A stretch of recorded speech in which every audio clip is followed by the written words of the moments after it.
Kalau bicara Meksiko, dia tuan rumah, pasti punya nilai plus. Kemarin juga nggak mengejutkan banget ya, bisa menang lawan Afrika Selatan. Kalau kita lihat ucapannya pelatih Meksiko, Javier Aguirre, dia sempat bilang setelah lawan Afrika Selatan, kalau permainan timnya itu masih gugup. Menurutnya banyak bermain di pentas dunia, benar-benar jadi kayak beban, apalagi bermain di kandang sendiri.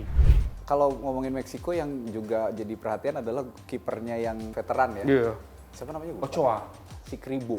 Secara klasmen itu dekat ya. Saya pikir Aguirre nggak akan mau berjudi gitu loh. Dia akan melawan pemain-pemain Korea yang memang lincah, gesit gitu kan. Kira-kira di grup A ini yang lolos kayaknya Meksiko sama Korea Selatan. Masih. Sama ya? Meksiko sama- Jelas skor akhir untuk Meksiko.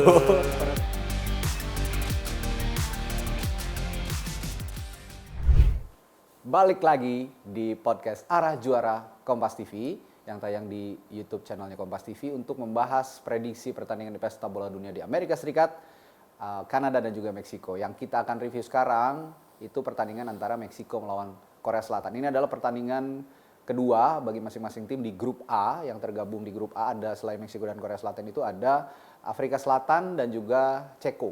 Dan sekarang Korea Selatan dan Meksiko punya poin yang sama. Jadi ini pertarungan peringkat 1 dan 2 di grup A, Meksiko dan Korea Selatan. Kita akan bahas lagi-lagi sama Bung Jati. Halo Mas Jati. Halo Mas. Kalau bicara Meksiko, dia tuan rumah, pasti punya nilai plus. Kemarin juga sebenarnya nggak mengejutkan banget ya, bisa menang lawan Afrika Selatan. Kenapa Afrika Selatan juga pemainnya nggak terlalu banyak yang booming lah ya. Kalau Meksiko banyak yang bisa diandalkan seperti salah satunya striker mereka itu ada Gimenez. Bisa bicara lagi di pertandingan lawan Korea Selatan kali ini?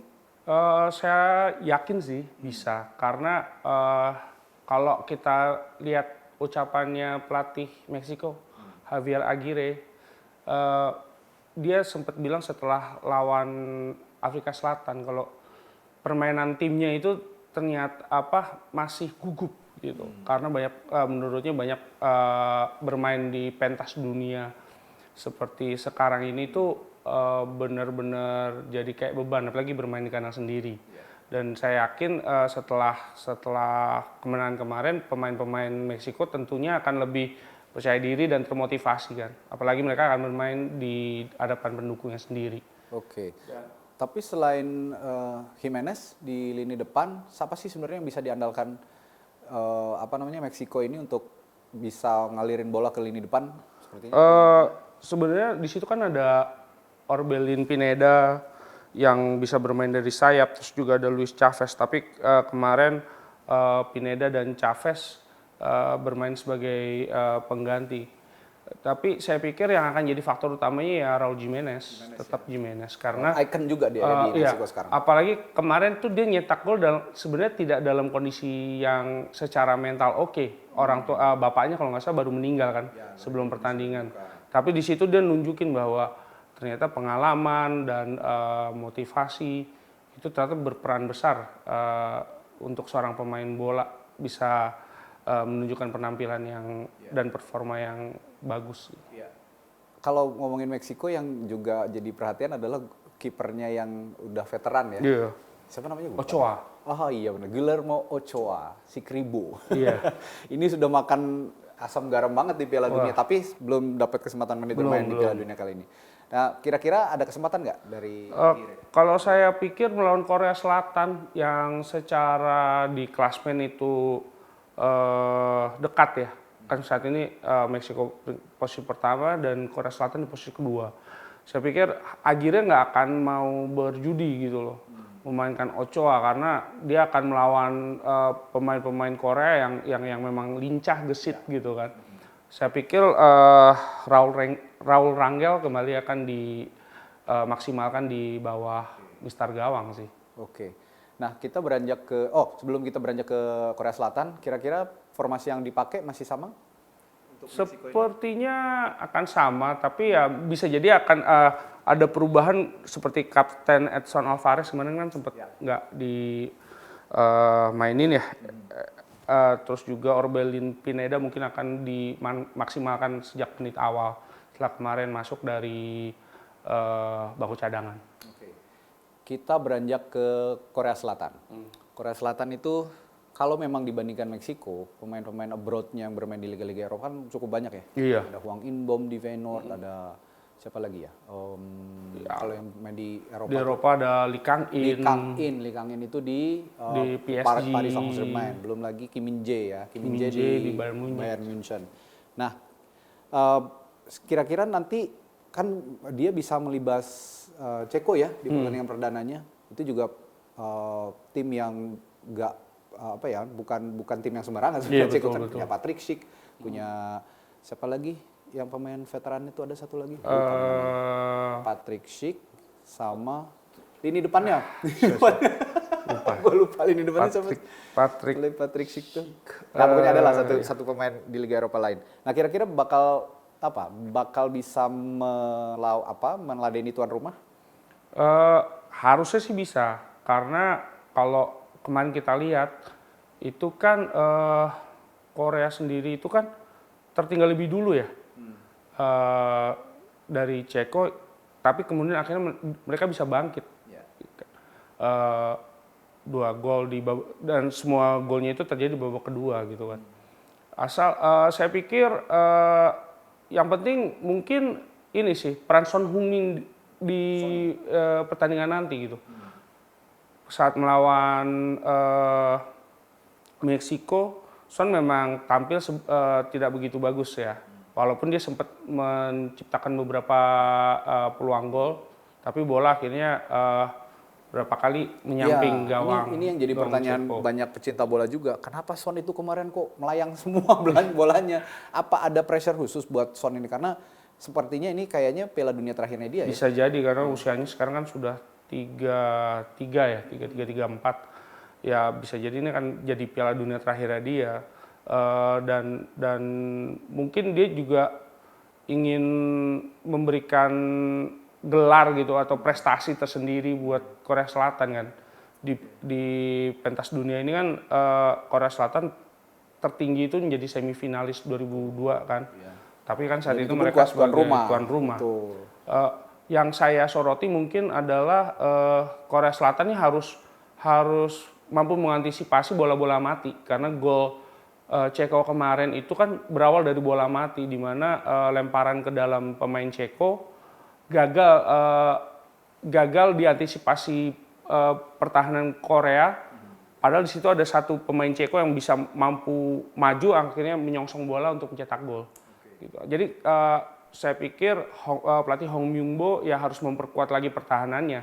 Apalagi dia tuh kan back ya, semasa bermain kan dia back, Hong Myung-bo. Ya jadi harusnya dia lebih harus memberikan concern ke lini pertahanan. Kalau beranjak ke formasi, kira-kira yang diterapkan masih sama 4-2-3-1 seperti lawan Ceko atau ada perubahan? Tampaknya sih kayaknya Son tetap akan jadi andalan ya di pertandingan nanti. Dan untuk sebagai pemain di belakang penyerang ya Lee Jae-sung bermain cukup impresif kemarin. Kim Min-jae juga cukup disiplin ya kemarin. Cukup disiplin kemarin. Oke. Ya, mungkin nggak ada perubahan yang ini, atau mungkin bisa jadi karena Lee Kang-in kemarin nggak begitu optimal. Oh Jun-gyu yang terakhir mencetak gol tuh, itu ya kemungkinan dia yang akan dijadikan starter kan oleh. Nah, kalau tadi udah bahas formasi, bahas lini per lini, kekuatan dari kuda tim, kita bahas gosip-gosipnya dulu deh sekarang.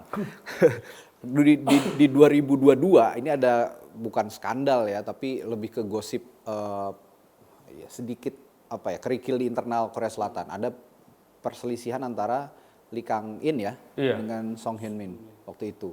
Tapi di pesta bola dunia kali ini kayaknya udah benar-benar nggak kelihatan sama sekali bekas perselisihan itu ya. Iya. Ya bisa jadi juga karena kan sifat Son itu kan kalau kita lihat ya dia terkenal sebagai sosok yang rendah hati. Istilahnya dia tidak waktu itu ribut-ribut sama Hugo Lloris saja ya selesai gitu ya. Mungkin apalagi dia menganggap Lee Kang-in itu kan juniornya dia, penerusnya dia nanti di Korea Selatan setelah dia pensiun. Dan mirip ya gaya mainnya ya? Hampir mirip. Hampir mirip gaya mainnya Lee Kang-in dan Son Heung-min ini. Kalau kata ini siapa? Kalau kata orang Korea dia manggilnya Hyung gitu. Hyung. Panggilan sayang atau Sayang, kakak. ya, Hyung katanya. Iya, nah itu kan udah menunjukkan bahwa mereka sebenarnya dekat. Ya friksi-friksi kecil ya mungkin sebagai sama rekan tim ya, itu bisa aja terjadi. Tapi ya kalau melihat sekarang hubungannya kayaknya udah Sangat-sangat harmonis banget gitu ya kalau dilihat dan cukup ya lumayan padu sih kemarin kalau melihat mereka berdua bermain bersama.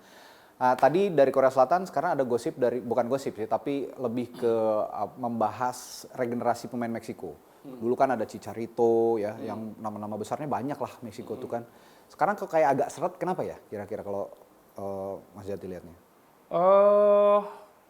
Ya tapi sebenarnya juga dari dulu sih itu. Karena kalau kita lihat pada Piala Dunia 98 banyak banget pemain 30 tahun masih dipercaya. Jadi ups and down lah ya kalau lihat Meksiko Saya ini. pikir Meksiko itu ya naik turun.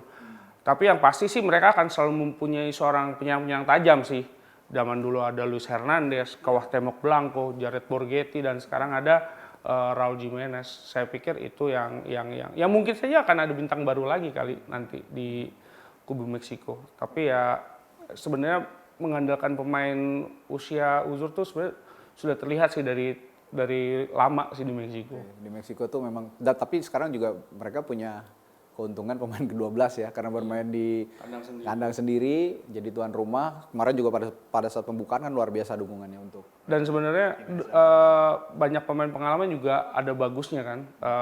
Mereka jadi tahu bagaimana mengkondisikan fisik mereka, tahu bagaimana harus bermain saat kondisi yang dinamis gitu. Sebelum ke prediksi skor antara keduanya melawan Meksiko melawan Korea Selatan, kira-kira di grup A ini yang lolos kayaknya kalau dari saya sendiri Meksiko sama Korea Selatan. Kalau dari Mas Jati? Sama sih. Sama Meksiko ya? sama dari Meksiko dan Korea Selatan. Afrika Selatan tampaknya masih susah ya. Ya mungkin kejutan bisa dinikahin dengan Republik Ceko atau mungkin mencari di posisi tiga terbaik. Ya, kayaknya Ceko ngincer posisi itu kalau dengan track record kemarin sudah kalah 1 kali ya. Oke, at the very last, skor akhir untuk Meksiko Korea Selatan. Mungkin saya lihat sih Meksiko berpeluang menang ya. Tapi Meksiko ya kembali lagi. Berpeluang menang ya? Tipis sih. Oke, saya agak bermain di kandang sendiri gitu kan kayaknya. Saya agak berbeda pendapat kali dengan Mas Jati. Kayaknya Korea Selatan yang bisa mencuri poin kali ini, entah itu draw atau justru menang. Iya. Gitu. Saya memprediksi lebih condong ke menang 1-0 juga untuk Korea Selatan. 1-0, tapi juga ada kemungkinan draw sih. Ada kemungkinan draw. Cuman bedanya untuk menangnya saya mungkin lebih condong ke Meksiko. Kalau saya condongnya ke Korea Selatan kali ini. Oke, itu tadi prediksi untuk Meksiko melawan Korea Selatan yang akan bertanding pada Jumat ya, Jumat pagi-pagi jam 4:30 pagi waktu Indonesia Barat. Prediksi dari Mas Jati kemenangan tipis dari Meksiko dan prediksi dari saya kemenangan tipis 1-0 untuk Korea Selatan. Kita ketemu lagi di prediksi berikutnya di Arah Juara di podcast Kompas TV yang tayang di YouTube-nya Kompas TV. Salam juara, sampai jumpa.